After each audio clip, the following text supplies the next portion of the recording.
दुनिया में जाके देखिए, बागी, बगावत करने वाले और गद्दार और गद्दारी करने वाले, उनके अंजाम क्या होते हैं। और शहर और पार्लियामेंट्स उनके लिए रेजोल्यूशन पास करते हैं और कानून बनाते हैं कि मुल्क के संविधान से और मुल्क के कानून से और सिस्टम से जो गद्दारी करेगा, जो बगावत करेगा और बादशाहत से और हुकूमत से और सल्तनत के तख्त से जो गद्दारी करेगा, शहर के अंदर जो सर उभारेगा, तो सुन लो, फिर उसके लिए ये सजाएं हैं और ये सजाएं। मैंने इस पर एक बयान भी जारी किया था, उसमें मैंने समझाया था कि ये बर्थडे मनाना ईसाइयों का तरीक़ा है, गैर मजहबी तरीक़ा है, इसको ना अपनाएं, लेकिन 99.99% ये मनाने का तरीक़ा है। हर एक के यहाँ है, शायद ही कोई फैमिली इससे बची हुई हो।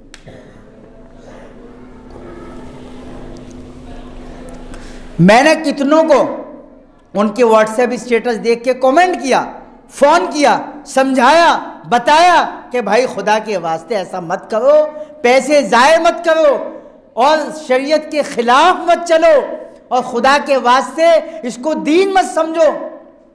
जिसका तुम बर्थडे मना रहे हो, बर्थडे मनाने से उसकी उम्र बढ़ेगी नहीं, घट तो सकती है। इसलिए कि तुम शरीयत के ख़िलाफ़ काम कर रहे हो तो घट तो सकती है, बजाय इसके कि बढ़ेगी। और बर्थडे मनाना क्यों मना रहे भाई? आज जनाबे वाला 34 साल के हो गए, 32 साल के हो गए, बर्थडे मना दो इनका। भाई क्यों मना दो?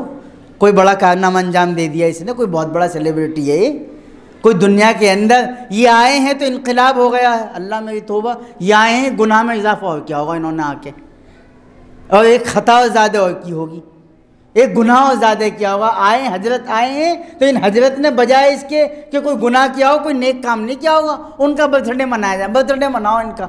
ये आए हैं बेचारों ने आके इस कायनात पे एहसान कर दिया बहुत बड़ा।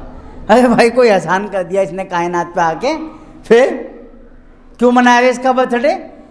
यही लख्ते जिगर पैदा हुए हैं हज़रत इस्माइल के बाद इस दुनिया में कि हज़रत इब्राहीम ने हज़रत इस्माइल को मांगा था और 90 साल की उम्र में अल्लाह ने उन्हें फर्जंद अता किया था कि यही लख्ते जिगर कायनात में नए आए हैं, बड़ी मन्नतों से आए, इनके बर्थडे मना लो और बड़े एहसान कर रहे हैं। भाई ऐसा है, ये सब करने की ज़रूरत नहीं है, ये हराम है, बिल्कुल नाजायज़। अगर कोई ऐसा करेगा, बाज नहीं आएगा तो खोल कर समझा रहे हैं, बता रहे हैं कि वो कुरान के ख़िलाफ़ अमल कर रहा है, शरीयत के ख़िलाफ़ अमल कर रहा है। बर्थडे मनाना जायज़ होता तो क्या अल्लाह के नबी का बर्थडे हम नहीं मना सकते थे? क्या दुनिया करोड़ों अरबों रुपये का केक नहीं काट सकती थी? आपके लिए इतना नहीं कर सकती थी? पता लगा कि सहाबा जो आपके पक्के सच्चे जानिसार थे और आप पर कुर्बान थे, जिन्होंने अपने जिस्म के एक एक कतरे को अल्लाह के नबी के लिए वक्फ कर दिया था, क्या वो बर्थडे नहीं मना सकते थे? वो मनाते।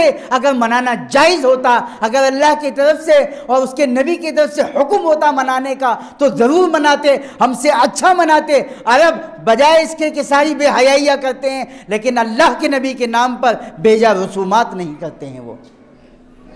इसलिए आज अहद करें कि इंशाअल्लाह बिल्कुल नहीं मनाएंगे इंशाअल्लाह। और अगर मुझे पता लगा कि मेरी इस वार्निंग के बाद भी किसी ने मनाया है, तो फिर वो मुझे इतना ना सीमित समझे कि ये इमाम हक कुछ नहीं कहेगा। मैं अपनी जानिब से सब कुछ कर सकता हूँ। अगर खिलाफ शरीयत अल्लाह के नबी सल्लल्लाहु अलैहि वसल्लम के सामने कोई काम की। सभी साथी दुरूद शरीफ का एहतमाम करें। अल्लाहुम्मा सल्ली अला सय्यिदिना व मौलाना मुहम्मद व अला आलि सय्यिदिना व मौलाना मुहम्मदिन सलातन तुनज्जीना बिहा मिन जमील अहवालि वल आफात व तक़दी लना बिहा जमीअल हाजात व तुतहिरुना बिहा मिन जमीइ सय्यात व तरफ़उना बिहा इंदका आला दरजात व तुबल्लिगुना बिहा अक़सल गायात मिन जमीइल खैरात फ़िल हयाति व बअदल ममात इन्नका अला कुल्लि शैइन क़दीर। अल्हम्दुलिल्लाहि रब्बिल आलमीन वस्सलातु वस्सलामु अला सय्यिदिल अंबियाइ वल मुरसलीन मुहम्मदिन व अला आलिहि व सहबिहि अजमईन अम्मा बाद फ़अऊज़ु बिल्लाहि मिनश शैतानिर रजीम बिस्मिल्लाहिर रहमानिर रहीम। मा आताकुमुर रसूलु फ़ख़ुज़ूहु व मा नहाकुम अन्हु फ़न्तहू व क़ाल रसूलुल्लाहि सल्लल्लाहु अलैहि वसल्लम ला युमिनु अहदुकुम हत्ता यकून हवाहु तबअन लिमा जिअतु बिही औ कमा क़ाल अलैहिस्सलातु वस्सलाम। मेरे दोस्तों, बुज़ुर्गों, अज़ीज़ों और ज़िम्मेदार साथियों, अभी तकरीबन 2 रोज़ क़ब्ल एक इजलास और एक मजलिस से इस्लाह मुआशरा मुनाक़िद की गई, जिसमें आप सब लोगों ने शिरकत की और जमे रहे, डटे रहे, बैठे रहे, सुनते रहे। माशाअल्लाह बाज़ लोगों की तरफ से फ़ीडबैक अच्छा जो है तबसरा सुनने को मिला कि बड़ा अच्छा किया आपने ये प्रोग्राम मुनाक़िद किया, उलमा ए उम्मत को बुलाया, हालात के एतबार से उन्होंने उम्मत को समझाया। ज़रूरी है इस तरह की मजलिसें और कॉन्फ्रेंसें और जलसे मुनाक़िद करना, ताकि एक दीनी और इस्लाही और तरबियती माहौल कायम रहे, बना रहे। उलमाए किराम आते जाते रहें, अपने बयानात से, अपने वाज़ से, नसीहतों से आवाम को फ़ायदा पहुँचाते रहें। अल्लाह करे कि हम इन बातों पर, इन बयानों पर, इन चीज़ों पर अमल करने वाले बन जाएं। सबसे ज़्यादा ज़रूरत तो अमल की है भाई। मैं एक बहुत बड़े मुफ्ती साहब, हज़रत नाम भी ले देता हूँ, अक़दस मौलाना मुफ्ती सलमान साहब मंसूरपुरी, उस्ताज़ हदीस व मुफ्ती जामिया कासमिया मदरसा शाही मुरादाबाद के पास में गया तो मैंने उनसे कहा कि हज़रत कुछ नसीहतें कर दीजिए हमें, चूँकि वो हमारे उस्ताद हैं और मुल्क के मुमताज़ और मोतबर मुस्तनद आलिम दीन हैं। तो मुफ्ती साहब ने कहा, कुल आमनतु बिल्लाहि सुम्मा इस्तक़िम। ये फरमान रसूल सल्लल्लाहु अलैहि वसल्लम है और अल्लाह के नबी ने एक सहाबी को ये नसीहत की थी, कुल आमनतु बिल्लाहि सुम्मा इस्तक़िम। बस इतनी नसीहत। बस ये जुमला अपने अंदर वो तमाम तर सिफ़ात और आयात और तमाम तर नसीहतें लिए हुए है। कुल आमनतु बिल्लाहि सुम्मा इस्तक़िम। अल्लाह के नबी ने उन सहाबी से कहा कि तुम ये कहो कि मैं ईमान ले आया और उस पर कायम हो गया। कुल आमनतु बिल्लाहि सुम्मा इस्तक़िम, बस ये नसीहत है। इसलिए मैंने अर्ज़ किया कि नसीहत तो सिर्फ इतनी है कि इंसान अमल पर तैयार हो जाए। बस देखो, अगर जिब्रील भी चाहें कि मैं इस फ़ला आदमी को हिदायत दे दूं और इस आदमी को मैं जन्नत में लेकर चला जाऊं, तो ये उनके बस का काम नहीं। हिदायत अल्लाह ने न किसी नबी के हाथ में रखी, न किसी वली के हाथ में रखी और ना ही किसी फरिश्ते के हाथ में रखी। हिदायत तो अल्लाह के हाथ में है। और जब अल्लाह ताला ने बाज़ लोगों के बारे में ये कहा था कि इनको आप समझाओ या मत समझाओ, इनके लिए बराबर है, तो वहाँ कहा सवाउन अलैहिम अनज़रतहुम अम लम तुनज़िरहुम फहुम ला युमिनून। आप इन्हें समझाएं, डराएं या न डराएं, ये ईमान लाने वाले नहीं। इनके लिए दोनों बराबर, इन पर कोई फ़र्क नहीं पड़ता कि ये समझें या ना समझें या न समझें। और एक जगह आपने, अल्लाह ने अपने हबीब हज़रत मोहम्मद सल्लल्लाहु अलैहि वसल्लम को मुखातब करते हुए कहा कि आप तो समझाते रहिए, आप तो समझाते रहिए, आप तो डराते रहिए, ये काम आपका है, आप अपना काम करते रहिए। वहाँ अल्लाह ने ये देखा कि अगर इनको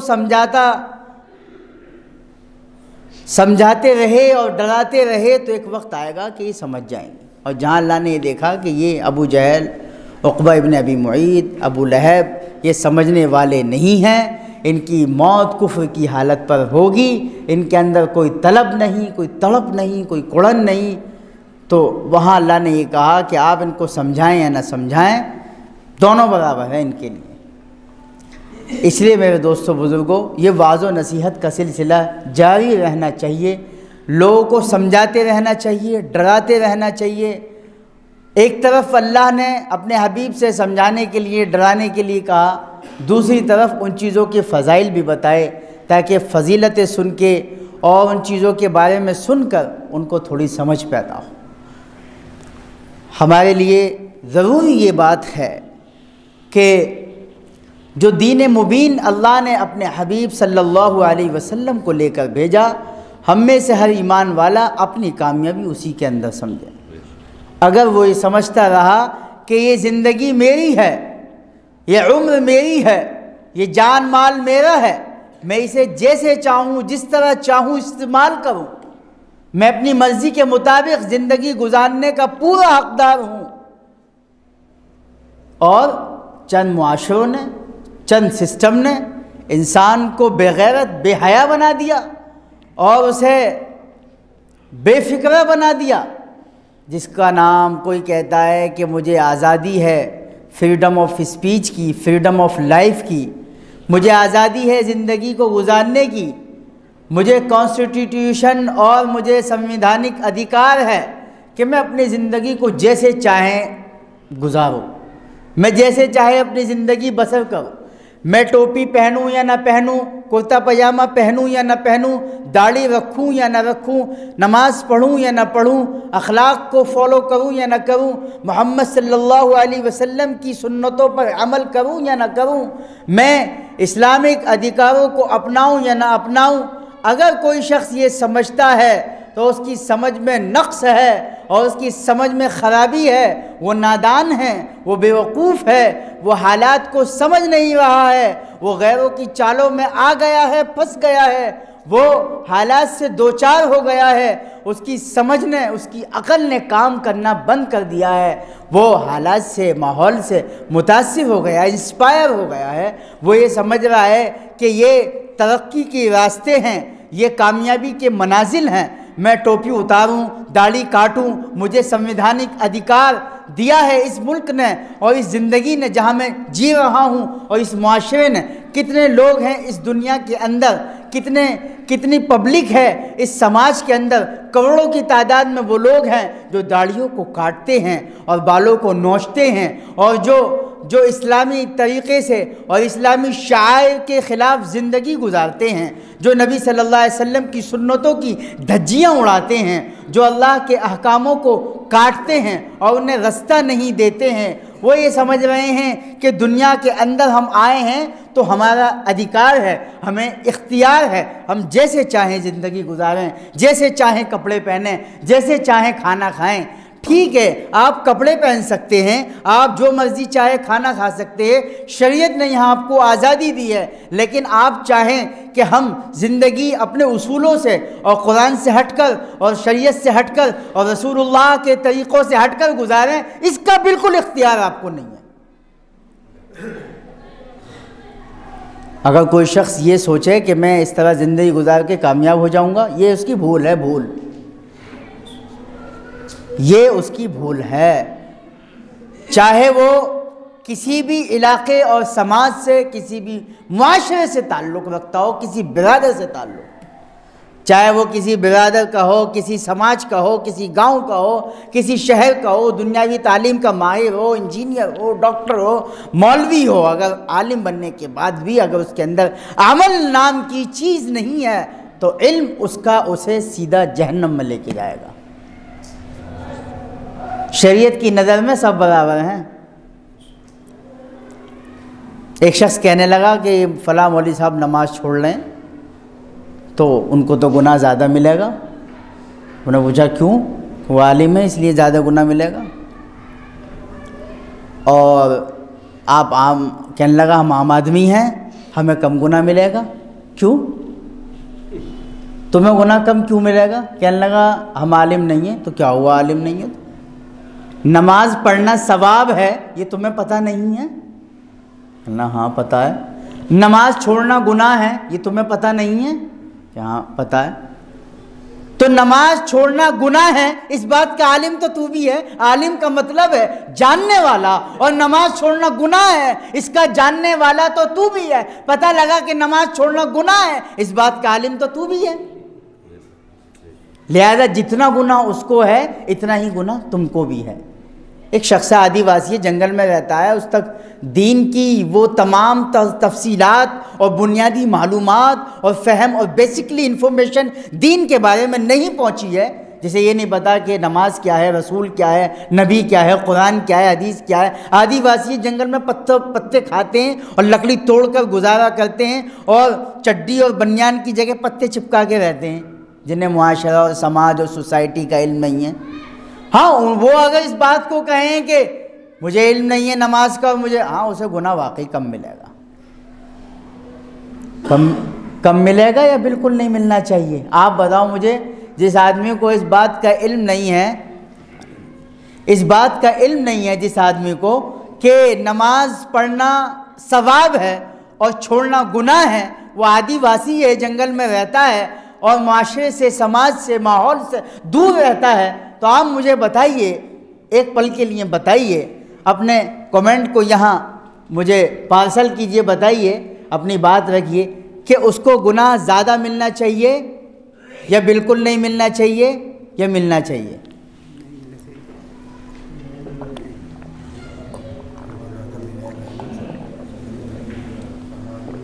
बताइए, मिलना चाहिए या नहीं? क्यों? उसे तो पता नहीं है नमाज, उसे पता ही नहीं है जी, पता ही नहीं चला। नहीं मिलना चाहिए। कैसे, जब इल्म नहीं है कुछ भी। तो मैं तुमसे दलील नहीं पूछ रहा हूँ, दलील मत। मिलना चाहिए कि नहीं उसे गुनाह? अरे बताइए। नहीं मिलना चाहिए। ठीक है, बाएं तरफ के कुछ साथियों ने कहा नहीं मिलना, इधर के कुछ साथियों ने कहा जैसे लईक भाई मिलना चाहिए। उसको गुनाह मिलेगा हर हाल में, इसलिए कि, दलील सुनो, इसलिए कि उसके जिम्मे फर्ज था कि वो दीन की बुनियादी मालूमात को हासिल करता। जब वो दुनिया में आया है तो उसकी समझ इस बात को क्यों नहीं दर्शाती कि उसका मालिक एक है, खालिक एक है, जिसने उसे सांसें दी हैं, जीने का तरीक़ा बताया है, जिसने उसे इस धरती पर पैदा किया है, आसमान को छत के तौर पर उसके ऊपर साइमा बनाया है, उसे इस बात का इल्म क्यों नहीं हुआ कि नमाज और इबादत अपने खालिक और मालिक की करनी चाहिए? एक जानवर जब पैदा होता है, कबूतर हो या कुत्ता हो या बंदर हो, हमने देखा है अल्लाह को सजदा करता है। वो ऐसी तस्वीरें नहीं आती, अल्लाह को सजदा कर रहे हैं। एक जानवर को इस बात का एहसास है कि उसके मालिक ने उसको पैदा किया है, लिहाजा उसको सजदा करना चाहिए। अरे ये तो एक बुनियादी समझ है कि दुनिया में हम पे जो एहसान करता है, हम कैसे उसके पीछे दुम मिलाते हैं। और जब वो कभी मिलता है ना, आइए हजरत तशरीफ़ लाइए, आप ऐसे हैं वैसे हैं, डबल पैसे हैं, ये लीजिए वो लीजिए, 10,000 रुपये दिए थे उन्होंने हमारी बेटी की शादी में। जो बंदा एक बंदे का एहसान मानना है, जो बंदे ने उसको पैसे भी नहीं दिए, बराह रास्त अल्लाह ने उसको दिया है, तो जो अल्लाह ये सांसें दे रहा है, अभी तो 4 महीने पहले समझाई थी अल्लाह ने इन सांसों की कीमत है, जब भी नहीं समझ में आई।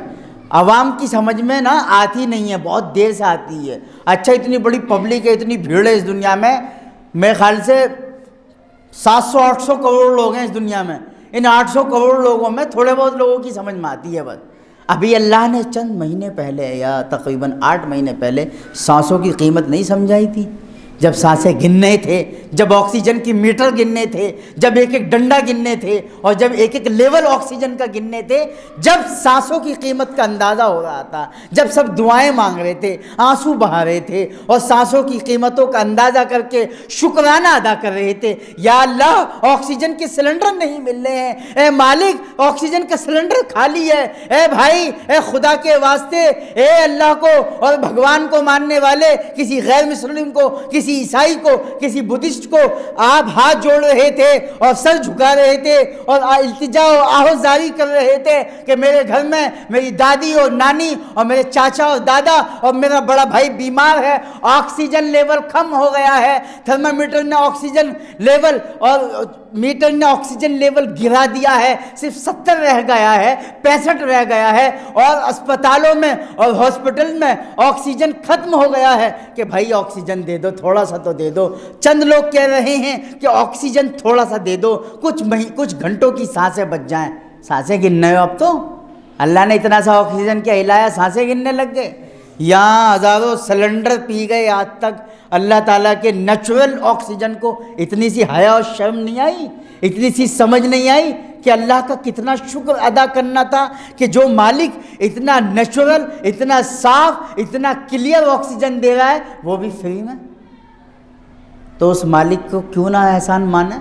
अगर कोई नहीं मानता है तो वो एहसान फरामोश है, गद्दार है, उसे उसकी गद्दारियत का और उसकी एहसान फरामोशियत का जल्द सिलसिला मिलेगा, उसे जल्द नतीजा मिलेगा उसकी गद्दारियत का हैं। और उसको इस तरह चीर दिया जाएगा और उसकी नस्लों को उखाड़ कर फेंक दिया जाएगा जो मुल्क के तख्त से और कानून से गद्दारी करेगा। क्या तुम समझते हो कि अल्लाह के हुदूद से और उसके कानून से और अल्लाह की शरीयत से गद्दारी करने का कोई बुरा अंजाम नहीं है? बिल्कुल अंजाम है, बगावत करने का अंजाम है। अल्लाह अगर नेमतें दे रहे हैं और खिला रहे हैं और पिला रहे हैं और नेमतें निछावर कर रहे हैं और एहसान कर रहे हैं तो उनकी मानना भी तो ज़रूरी है, उनके सामने झुकना भी तो ज़रूरी है। एक बंदा जो थोड़ा भी एहसान नहीं करता है, बादशाह और राजा और प्राइम मिनिस्टर अपने मुल्क में जिसको सिर्फ जनता ने चुना है, रहने की आज़ादी देता है, काम करने की आज़ादी देता है, कारोबार और समाज और सोसाइटी में रहने की आज़ादी देता है, वो गद्दारी और बगावत को बर्दाश्त नहीं करेगा। अल्लाह जो हकमुल हाकिमीन है, आसमान और ज़मीन के और परिंदों और दरिंदों के और पानी के और दरियाओं के और पहाड़ों के ज़र्रात के बनाने वाले, पैदा करने वाले, सजाने वाले, कायनात को गुलदस्ते की तरह पेश करने वाले हैं, वो कैसे इस कायनात में गद्दारी को बर्दाश्त करेंगे? सोचने की बात है ये तो। इसलिए ये मौका है, आज 31 दिसंबर है, अहवाल वही हैं कि हम शरीयत से हटकर अगर दूसरे अमाल कर रहे हैं तो ये हमारे लिए तबाहकारी का ज़रिया है। आज की रात जो बेहयाइयाँ की जाती हैं और जो न्यू ईयर, क्या है न्यू ईयर? हमारे यहाँ कोई न्यू ईयर है? इससे फ़ायदा बताइए, कोई माली फ़ायदा हो, जानी फ़ायदा हो, मुल्क का फ़ायदा हो, सिवाय इसके कि बेहयाई होती है और कपड़े उतरते हैं, और सिवाय इसके कि सेलिब्रेशन के नाम पर लड़कियों की इफ़्फ़त व अस्मत की चादरें तार तार होती हैं, सिवाय इसके कि लड़के बदनज़री करते हैं, बेहयाई करते हैं। जब सजी धजी और ब्यूटिशन पार्लरों से निकली हुई लड़कियों को देखेंगे तो घर में अपनी बीवियां कहाँ पसंद आएंगी? फिर उनसे झगड़े होंगे और लड़ाइयाँ होंगी। और हालांकि अल्लाह ने उसको खूबसूरती किसका नाम? आप बताइए, खूबसूरती किसका नाम है? भले से तुम्हारी उम्रें 40 हो, 65 हो, 70 हो, तुम्हारे बच्चे जवान और पोते जवान, बताइए आज खूबसूरती किसका नाम है? पूरे मजमे में से एक आदमी हिम्मत करके बताए कि खूबसूरती इस चीज़ का नाम है। बताओ आप। नहीं, आप बताओ, आपको एक आदमी को बताना पड़ेगा, एक बताओ चाहे कोई भी, कि खूबसूरती इस चीज़ का नाम है। अच्छी सीरत सलाहियत होनी चाहिए जी, सूरत, अखलाक का नाम। और बताइए। नहीं, अखलाक का नाम नहीं। और बताइए। खूबसूरत, पता नहीं क्या बताएंगे। खूबसूरती नाम है वफादारी का। अगर आपकी बीवी आपके साथ वफादार है, खिदमत गुजार है, इससे बड़ी क्या खूबसूरती होगी? एक औरत खूबसूरत है, दिखने में अच्छी है, सच धज की अच्छी लग रही है, पार्लर वालों ने उस पर डिस्टेम्पर और पैंट पोत के उसे सही कर दिया है, लेकिन आपको भाव नहीं देती। आदमी जिसकी इज़्ज़त अल्लाह ने कुरान में की है उसकी इज़्ज़त नहीं करती तो किस चीज़ की खूबसूरती है? इसलिए इस मुआशरे में इस वजह से तबाहकारियाँ पैदा हैं कि हम शरीयत से बिल्कुल हट चुके हैं। इसलिए आज 31 दिसंबर इस ताल्लुक़ से जलसे में भी मौलाना जावेद साहब ने खोल कर तफसील से बताया था। अल्लाह के वास्ते मैं आपको अल्लाह और उसके रसूल का वास्ता देकर और ये गैरत दिलाकर और ये हया दिलाकर और कसम दिलाकर इस मिंबर से और रसूलुल्लाह सल्लल्लाहु अलैहि वसल्लम की इस ज़मीन से कह रहा हूँ, आपके इस मिंबर से कह रहा हूँ कि अल्लाह के वास्ते इस तरह के प्रोग्राम में शरीक मत होना। मैं अपने जवानों से और नौजवानों से ख़ास तौर से कह रहा हूँ कि भाई ऐसा हरगिज़ मत करना। और मैं उन जवान बहन बेटियों से भी कह रहा हूँ कि अगर मेरी आवाज़ को वो सुन रही हैं या सुन सकती हैं, अगर आप उन तक मेरी बात पहुँचा सकते हैं तो अल्लाह के वास्ते अपनी गैरत, इफ़्फ़त और इस्मत को तार मत करना, अपने माँ बाप की इज़्ज़त को दांव पर मत लगाना। और उन लड़कों से भी कहूँगा कि लड़कियों के लिए नहीं है ये हुक्म सिर्फ, यह आपके लिए भी पहले है क्योंकि आप अगर अपनी इज्जत और इफ़्फ़त को नहीं बचाएंगे तो फिर सुन लो कि फिर अल्लाह ताला इस दुनिया के अंदर जवानों को उठाएंगे। पहले जब जिनाकारी और बेहयाई आम होती है तो अल्लाह जवानों की लाशों के ढेर लगा देते हैं। इसलिए भाई बेहयाई करने से इतने नुकसान आते हैं। एक साहब ने लिखा कि 17,000 नुकसान हैं सिर्फ बेहयाई करने के, और उनमें सबसे बड़ा नुकसान ये है कि इंसान की ज़िंदगी तबाह हो जाती है, सुकून गायब हो जाता है। इसलिए अल्लाह ने आपके लिए हूरें रखी हैं और बीवियां रखी हैं और ख़ूबसूरत अल्लाह ने अपने पास ऐसी हूर बनाई हैं और हूरें आईना बनाई हैं जिनका नाम लाइबा है, आईना है और क्या क्या है, और उनके बारे में क्या क्या मालूमात हैं जो हदीस में आप सुनते हैं, सुनते रहेंगे, और जो बयानों में सुनते हैं और सुनते रहेंगे, यकीनन वो आपको मिलेंगी हर हाल में इंशाअल्लाह। इंशाअल्लाह तो कह दो। जो इंशाअल्लाह नहीं कहते हैं वो ये समझ रहे हैं कि उन्हें यकीन ही नहीं है। वो मिलेंगी आपको, और बूढ़ों को भी मिलेंगी। बूढ़े ना घबराएं, आप बूढ़े होकर थोड़ी ना जाएंगे जन्नत में, जवान होकर जाएंगे आप जन्नत में। तो इसलिए लगे रहिए, काम करते रहिए, हटिए मत। जब तक ये सांस है तब तक आस है, अमल करते रहिए, नमाज़ों का एहतमाम करते रहिए। 2 चीज़ें हैं जिसको मुझे बता कर बात ख़त्म करनी है। एक तो आपके यहाँ और हमारे यहाँ मैंने इस पर एक बयान भी जारी किया था, उसमें मैंने समझाया था कि ये बर्थडे मनाना ईसाइयों का तरीक़ा है, गैर मजहबी तरीक़ा है, इसको ना अपनाएं, लेकिन 99.99% ये मनाने का तरीक़ा है। हर एक के यहाँ है, शायद ही कोई फैमिली इससे बची हुई हो।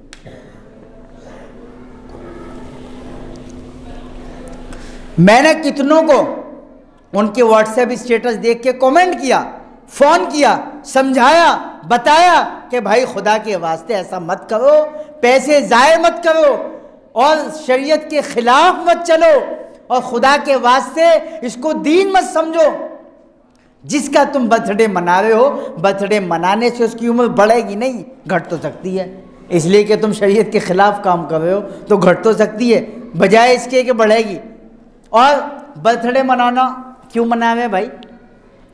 आज जनाबे वाला 34 साल के हो गए, 32 साल के हो गए, बर्थडे मना दो इनका। भाई क्यों मना दो?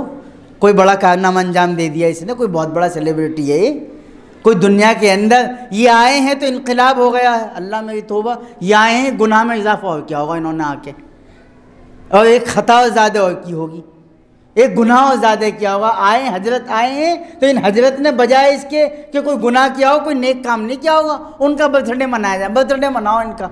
ये आए हैं बेचारों ने आके इस कायनात पे एहसान कर दिया बहुत बड़ा। अरे भाई कोई एहसान कर दिया इसने कायनात पे आके, फिर क्यों मना रहे इसका बर्थडे? यही लख्ते जिगर पैदा हुए हैं हज़रत इस्माइल के बाद इस दुनिया में, कि हज़रत इब्राहीम ने हज़रत इस्माइल को मांगा था और 90 साल की उम्र में अल्लाह ने उन्हें फर्जंद अता किया था, कि यही लख्ते जिगर कायनात में नए आए हैं, बड़ी मन्नतों से आए, इनके बर्थडे मना लो और बड़े एहसान कर रहे हैं। भाई ऐसा है, ये सब करने की ज़रूरत नहीं है, ये हराम है, बिल्कुल नाजायज़। अगर कोई ऐसा करेगा, बाज नहीं आएगा तो खोल कर समझा रहे हैं, बता रहे हैं कि वो कुरान के ख़िलाफ़ अमल कर रहा है, शरीयत के ख़िलाफ़ अमल कर रहा है। बर्थडे मनाना जायज़ होता तो क्या अल्लाह के नबी का बर्थडे हम नहीं मना सकते थे? क्या दुनिया करोड़ों अरबों रुपये का केक नहीं काट सकती थी? आपके लिए इतना नहीं कर सकती थी? पता लगा कि सहाबा जो आपके पक्के सच्चे जानिसार थे और आप पर कुर्बान थे, जिन्होंने अपने जिस्म के एक एक कतरे को अल्लाह के नबी के लिए वक्फ कर दिया था, क्या वो बर्थडे नहीं मना सकते थे? वो मनाते। अगर मनाना जायज़ होता, अगर अल्लाह की तरफ से और उसके नबी की तरफ से हुक्म होता मनाने का, तो ज़रूर मनाते, हमसे अच्छा मनाते। अरब बजाय इसके कि सारी बेहयाइयाँ करते हैं, लेकिन अल्लाह के नबी के नाम पर बेजा रसूमात नहीं करते हैं वो। इसलिए आज अहद करें कि इंशाअल्लाह बिल्कुल नहीं मनाएंगे इंशाअल्लाह। और अगर मुझे पता लगा कि मेरी इस वार्निंग के बाद भी किसी ने मनाया है, तो फिर वो मुझे इतना ना सीमित समझे कि ये इमाम हक कुछ नहीं कहेगा। मैं अपनी जानिब से सब कुछ कर सकता हूँ। अगर खिलाफ शरीयत अल्लाह के नबी सल्लल्लाहु अलैहि वसल्लम के सामने कोई काम किया जाता था, खुदा की कसम आपका चेहरा मुस्कुराता होता था, लेकिन खिलाफ शरीयत जब काम होता था आप ऐसे उबल जाते थे, चेहरा आपका ऐसा लाल हो जाता था गुस्से से, जैसे अनार, हदीस में अनार पकड़कर निचोड़ दिया हो आपके चेहरे पर, आंखें लाल हो जाती थी जो खिलाफ शरीयत आपके सामने कोई काम करता था। तो इसलिए ऐद करें कि इंशाअल्लाह हरगिज़ नहीं करेंगे इंशाअल्लाह। और कोई करेगा तो उसको टोकेंगे, रोकेंगे, नहीं मानेगा तो बॉयकॉट कर देंगे उसका। ठीक है इंशाअल्लाह। फिर देखिए अल्लाह आपकी कैसे मदद करता है। अल्लाह हम सबको अमल की तौफीक अता फरमाए। व आखिर दावाना अल्हम्दुलिल्लाहि रब्बिल आलमीन।